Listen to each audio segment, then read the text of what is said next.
product line ng JC. Yes! Let's start! Tudok May! Ayan, we have here the health products muna.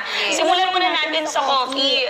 Dok, marami kang kilalang nagkakape. Yes, Sobra, definitely. no? Yes. And balita ko ang iba, hindi lang isang coffee ng isang araw.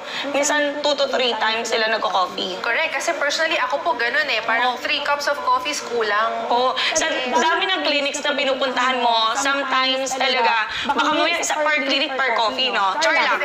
Pero, Dok, alam mo maganda, yung coffees natin, dalawa pa lang natin na Ashitaba coffee natin. Sa dami ng naku-curious, sa dami ng health benefits nito. And we found out napakagandang antioxidants nito, lalo na ang Ashitaba is galing sa Japan, no? So, may mga trainings tayo na provided kung gaano kaganda yung mga coffee natin. We have here, Doc, yung mocha.